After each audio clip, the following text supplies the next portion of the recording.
I'm Connor and welcome back to another episode of the Top 10 of the 2010s.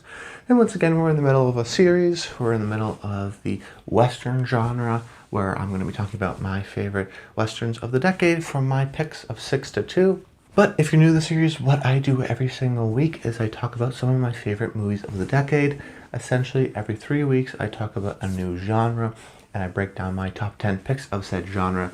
We've done sci-fi, fantasy, romance. We're in the middle of westerns, which means that this episode we're going to be talking about 5 westerns, my picks from 6 to 2 of the top 10 list. And then next week I'm going to be talking about my favorite western of the decade and why I think that, and dedicate a whole video to that. Before we jump once again into a new genre, that genre is going to be horror. So you may think, oh, maybe Connor, you're running out of genres.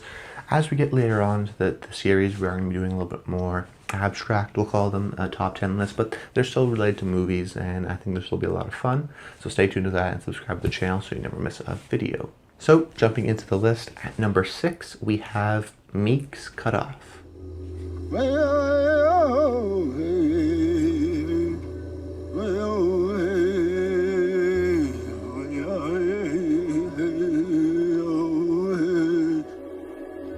do you see out there?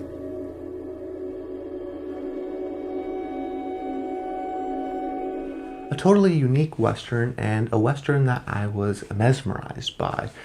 This is from an underrated director this decade, Kelly Reichardt, who did First Cow, which was released earlier this year, and of course Meek's Cutoff and Certain Women.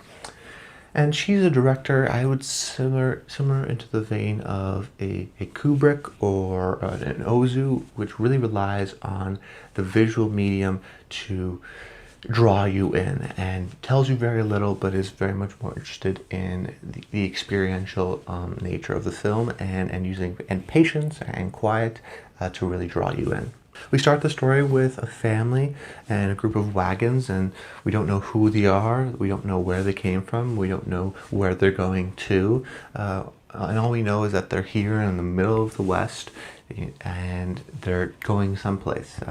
And what the film does is just take a unique perspective, which is not necessarily the perspective of the main character, but if there is a main character, it would be Emily, played by Michelle Williams, and it takes the women's perspective in this story, which adds to the fact that we're not fully informed of what's happening because the women aren't fully informed of what's happening because of their family dynamic within society at this time. They're sort of relegated to the back to take care of things while the men make the decisions. Now, that's a really interesting storytelling decision for this movie because, you know, at least myself as an audience member, I'm interested sometimes when I don't know what's going on and I want to know when I'm leaning in. Oftentimes I find myself leaning in to listen to them, you know, when there are scenes where the women are standing back and we can only very faintly hear what the men are saying because they're, you know, 20 feet away. So we're just trying to pick up little things. But then, of course, as the story progresses, as the despair and perilousness of not knowing where they're going happens, we see more and more of their roles in society, you know, and those social constructions will break down and they start to take more of a lead and a charge. And then a large group as a whole, not just the women, we see different types of people and the different types of people who either thrive in this sort of emergency situation or they struggle with it and they sort of shut down. And there's an interesting sort of Treasure of the Sierra Madre humanistic element to that. But then also, you know, we talk about these societal norms and places within society that they play and comments on that during that time.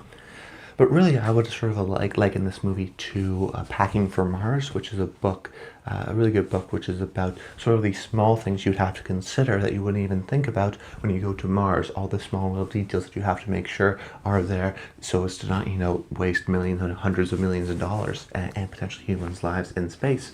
Similar here, because they are taking their lives and they're clearly going from one town to another town, but it becomes clear that they've never been to this town, that there's a guide who was just telling them where to go. You know, there's no significant landmarks because it's so flat. There's no roads, there are no GPS. You know, you're essentially taking all of your stuff and trusting that this guy knows where he's going. And if you don't, you know, all you have is a compass, and all he really knows is to go west and to follow that and to keep on going pretty much until you run into something. So there is so much bravery and courageousness that comes with that, but also an intense amount of danger and an intense amount of fear, because there's all these small things that go wrong and do go wrong sometimes. The axle breaking off, or just not knowing where you're going generally, or you're going into Indian territory, you have to worry about potentially that scenario too. So, and the film also talks about some of those politics later on in the film. And it is a slow movie. It does take its time. It's not going to feed you the story and tell you the backstory of these characters and who they came from. You just sort of launched into it and you have to learn for yourself. And that's a challenging type of filmmaking that not a lot of everyone likes. And it can be slow and difficult for the first hour. But I think actually the last sort of half hour really pays off and is really interesting. And for me at least, even into that first hour, I was totally compelled and drawn into it, into this sort of world. And I know some people, for myself, for example, some of those types of films that you're just supposed to be drawn into, if you don't get drawn into it, then you feel bored and you feel lost, and that's a bad way and place to be as an audience member. I can only speak of my experience. I was totally drawn into pretty much from the first few frames. I thought they did a great job at really understanding the claustrophobia and the fear that you'd think most westerns have a traditional aspect ratio of CinemaScope 2:3:5:1. But this one actually does an Academy ratio, or I think is actually even more boxy than that. So it really adds that claustrophobic sort of box-like frame.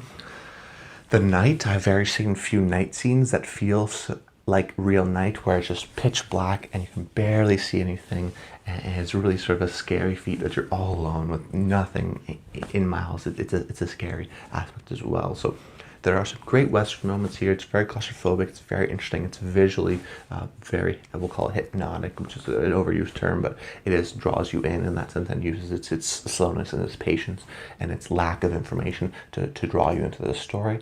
And then it talks about greater themes of this women's place in society at that time, and the types of people that struggle during, scenarios that happen and thrive in emergency scenarios or don't. So there's a lot of unique elements here. So a smart movie, an interesting look, and a very unique look at the Western. So I knew Meek's Cutoff had to make it here on this list. Then my fifth pick is The Ballad of Buster Scruggs. Things have a way of escalating out here in the West. My name is Ozymandias, King of Kings. That man is a wonder. I will just have to see, won't we? Crazy business.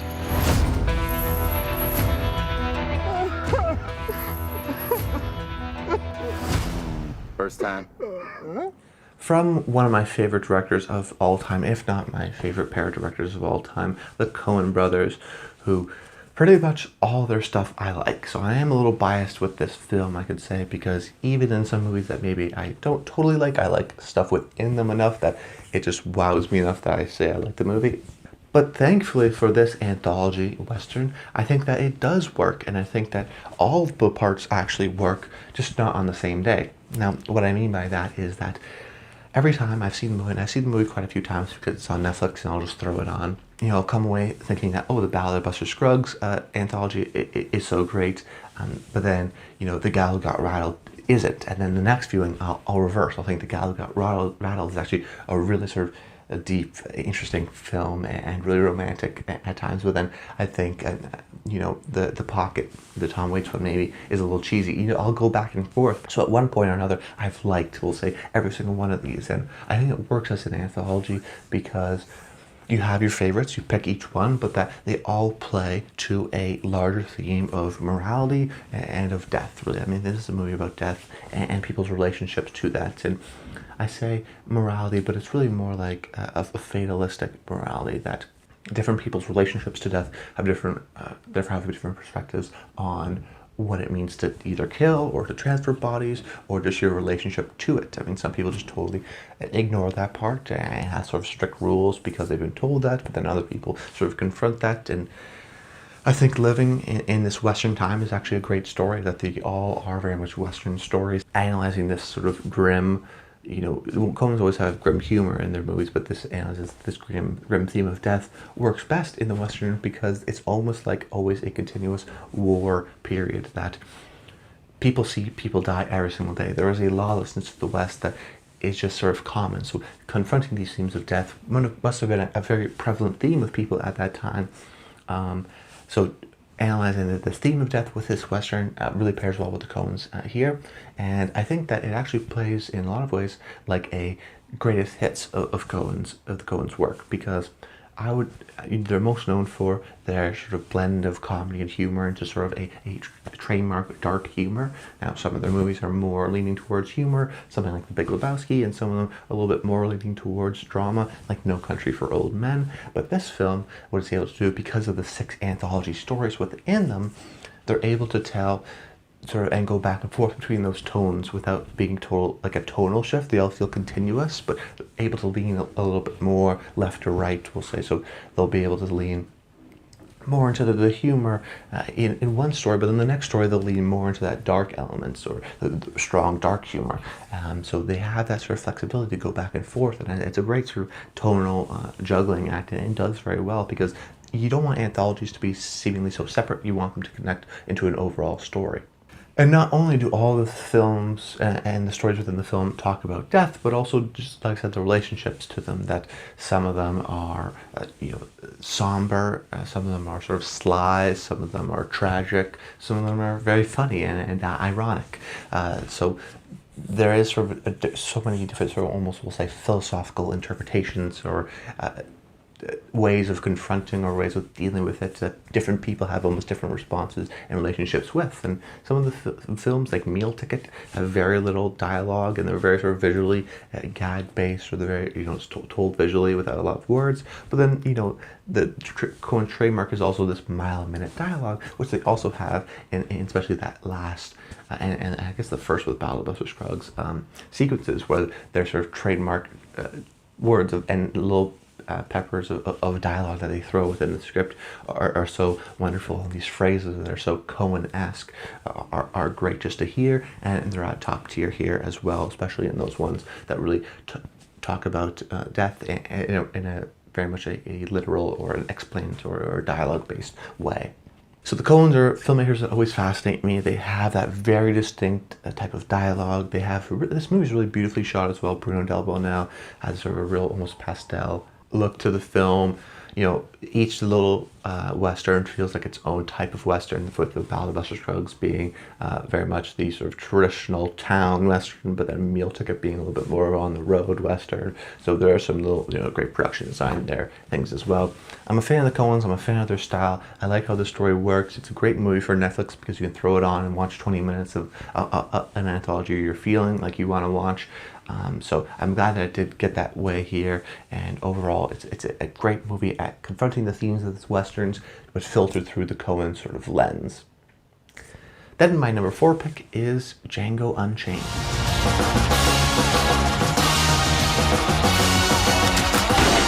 Kill white folks and they pay you for it? What's not to like? I like the way you die, boy. He is a rambunctious sword, ain't he? Taking a lot of inspiration from spaghetti westerns of Sergio Leone or Sergio Corbucci, we have a film that really leans into Quentin Tarantino's styles, and he's always been influenced by westerns. I mean, Kill Bill Volume 2 is essentially a pseudo-western, but here he fully commits to the time period and does so with great effect. The movie is never boring, always entertaining, and this may be Quentin Tarantino's at least most linearly, sort of traditionally entertaining, rousing, action-packed film. It's got everything you want.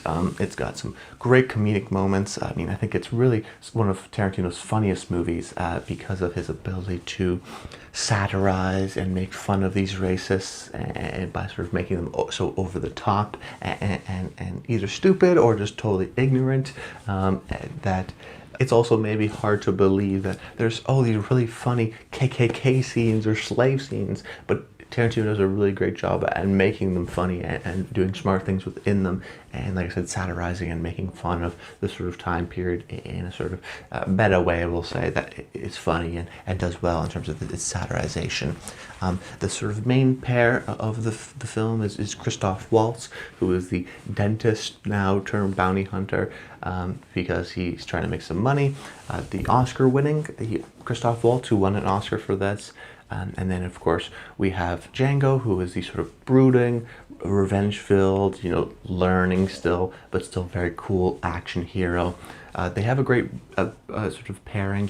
Christoph Waltz is great at using his mouth and going a mile a minute and getting people and getting them out of situations because he's great at saying Tarantino's dialogue, which is just whip smart and fun and a mile a minute kind of thing. Where the Coens, for example, which we just talked about, is more, we'll call it philosophical or a little bit more, metaphorical sometimes. I think Tarantino's stuff is a little bit more rhythmic and musical and more how people almost want to talk, or how people in the movie should talk, that they're so smart and they're so eloquent and they're able to say their things in such unique, sort of interesting ways that it's enticing. And that sort of pairing of Django, who is stoic and brutish, versus the whip smart, sort of fast talking Christoph Waltz, makes for a really good pairing.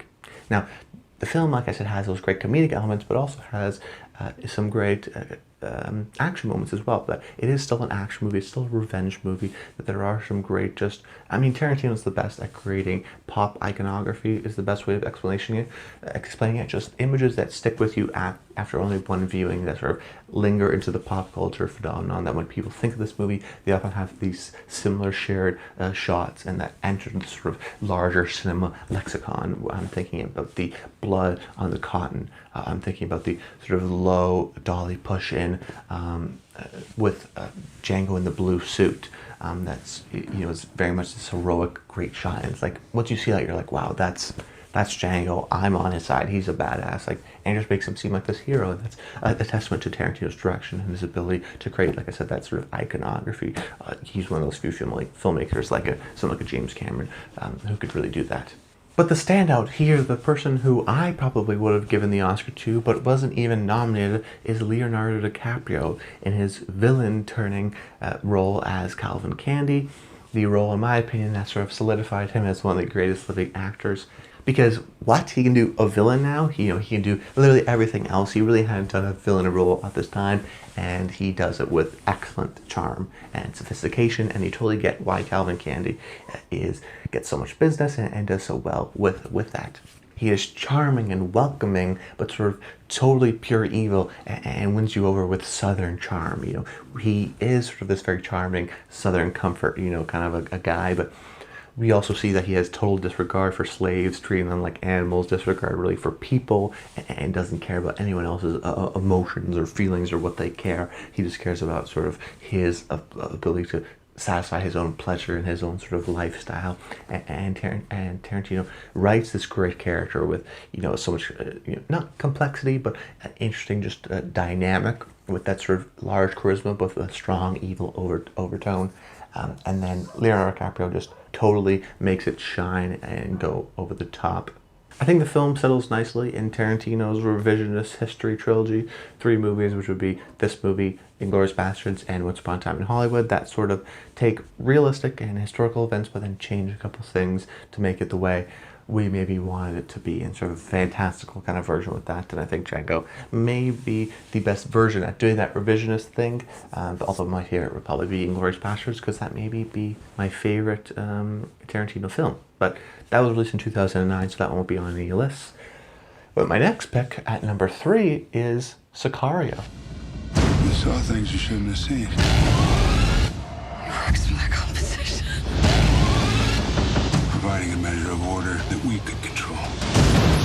I'm gonna tell everyone what you did. That would be a major mistake.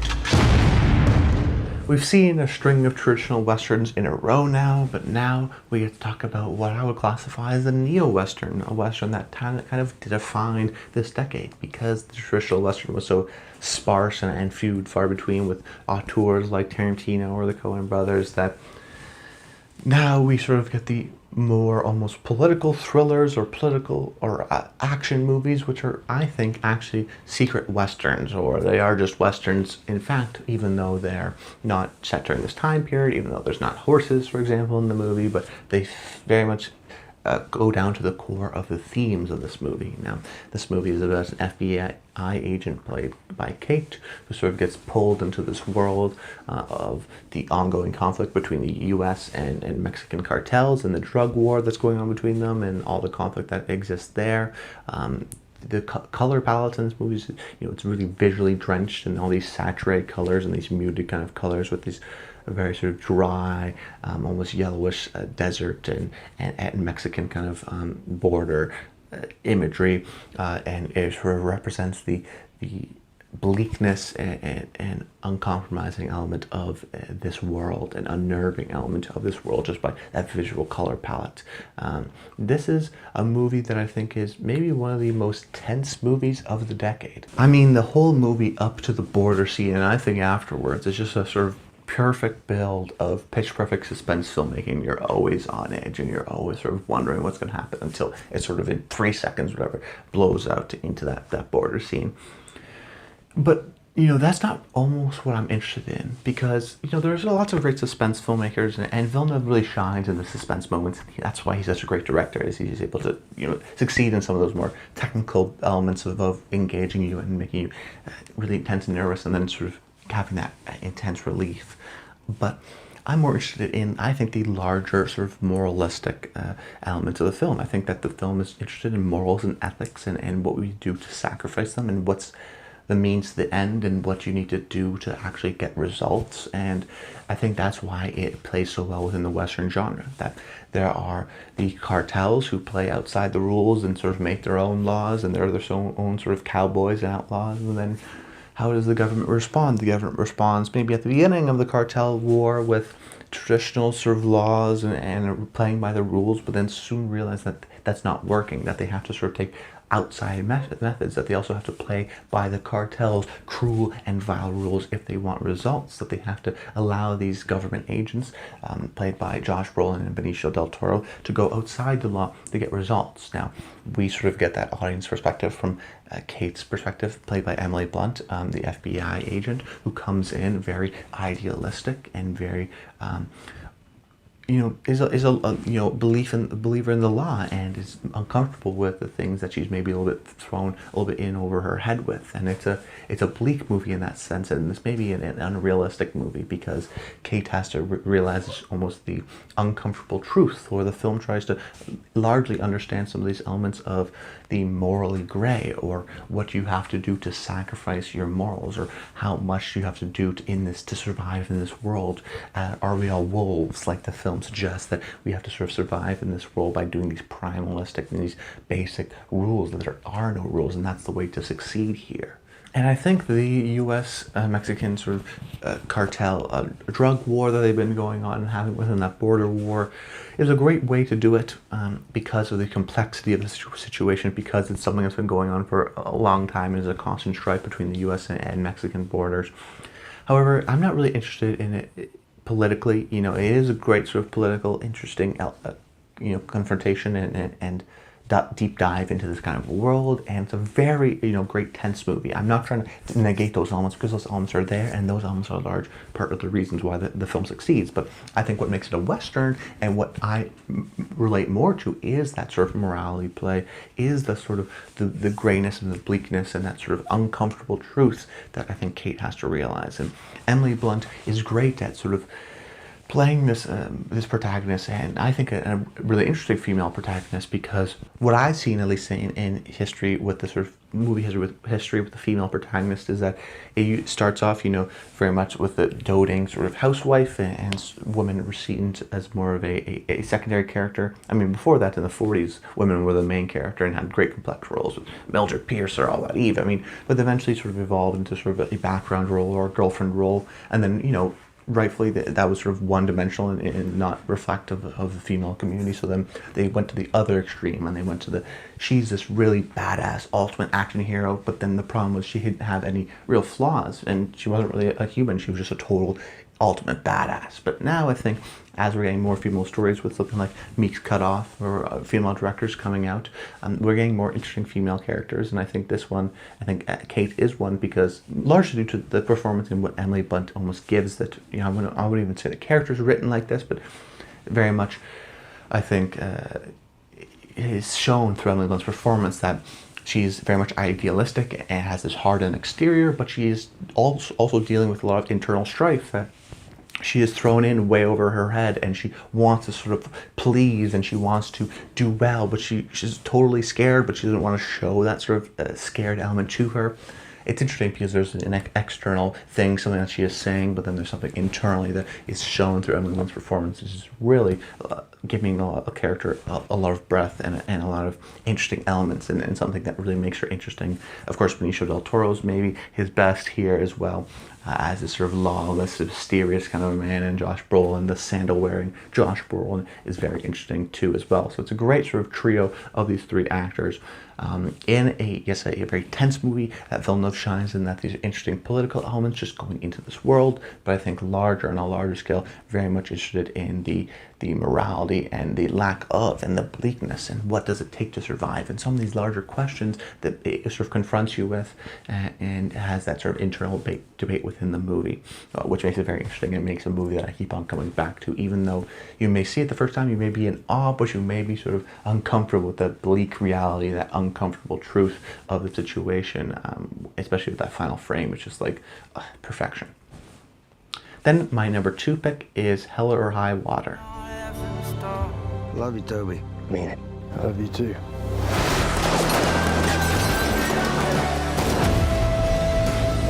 You wanna get us killed? Huh?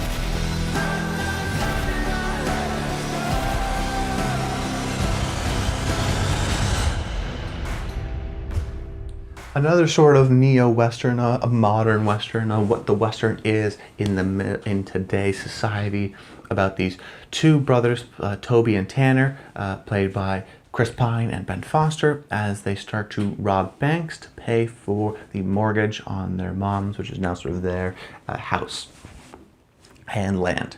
Opening with this brilliant sort of bank heist robbery one shot, we sort of get slingshotted into this world and into this environment, and we totally understand where we are and the type of town that this film takes place in. So it's in one part a great heist movie, but it really is a chase movie. The heist elements are very interesting. I think this is one of the smartest heist elements in heist movies you ever want to see. You know, whenever you see a heist movie, you want to say, oh, of course they never caught them, or of course they're never going to catch them because they're so smart and it makes total sense, and there's no way they can get caught because of how they're doing it. It's so perfect, and I think this is one of my favorite heists, maybe my favorite heist in movie history, and because they keep on doing it over and over with, it's very basic, but very smart, and they never get too greedy, and they have a plan, and it just plays out in a really smart kind of a way. But the film, which is written and structured by star screenwriter turned director Taylor Sheridan, who also did Sicario, also wrote Sicario, and wrote and directed Wind River, and has become sort of an interesting writer-director of this style of a film, this sort of modern-day Western, we'll call it. What he does is he structures the film with going back and forth between the brothers, Toby and Tanner, and their heist shenanigans and their ability to try to get more and more money with the cops that they're chasing, the cops versus the robbers. The cops played by Jeff Bridges in a brilliant sort of grumbly role, and then Gil Birmingham, who is great as well. And it's really, the film does a great job at keeping up that pace and that tone, and by cutting back and forth between them and seeing how the cops are getting a little bit closer and closer to catching these guys, and then the brothers, we see their sort of motivations and their reasonings, similar to something like Heat or Den of Thieves, which is essentially Heat, the cops versus the criminals, and that sort of back and forth, and how we show very visual symmetry between the two and how they're similar in a lot of ways. The film, I think, takes a real humanistic element to the movie by taking it and making us understand the cops and their perspective, and really understand the robber's perspective, and not sort of demonizing either party, and making us understand it and care for them, and that they have their flaws. And Ben Foster is crazy, but there's Chris Pine has a really sort of, and their motivations are pure because they're trying to save their mother's house, which has been taken by the bank.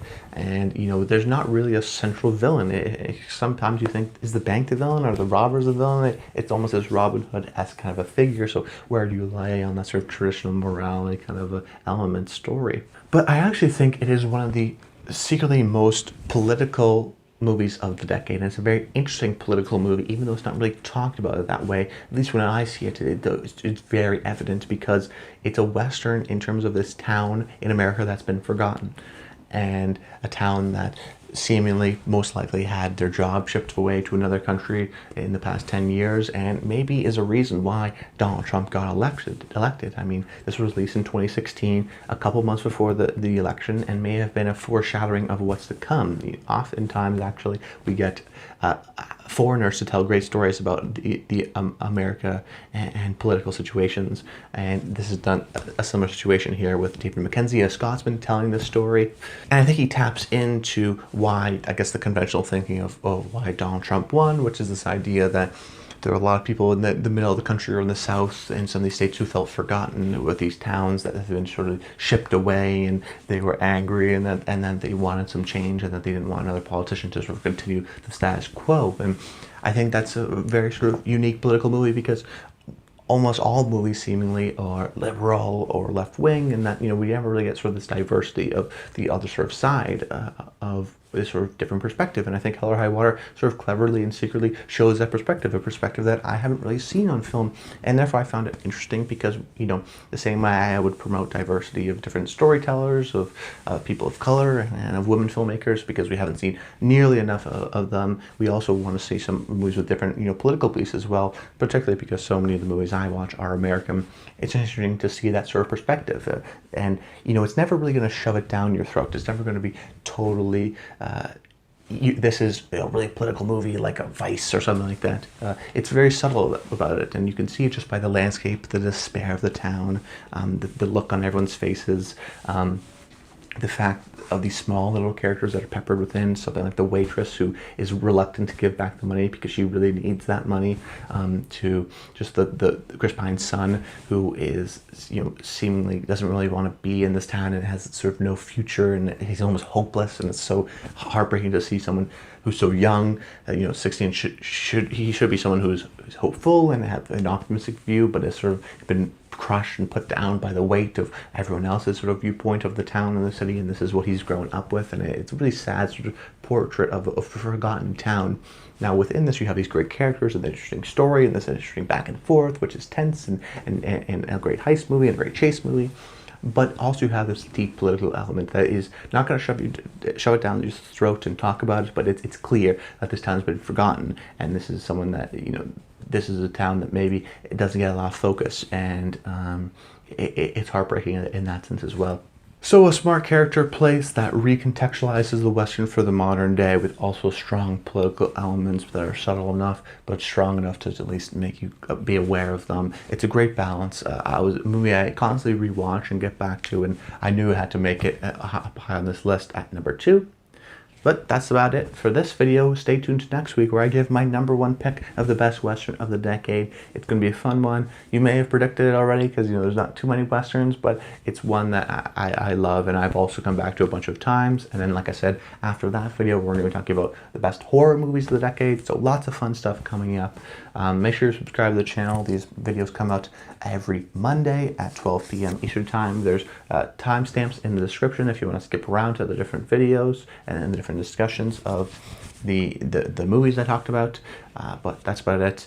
Until next time, stay tuned.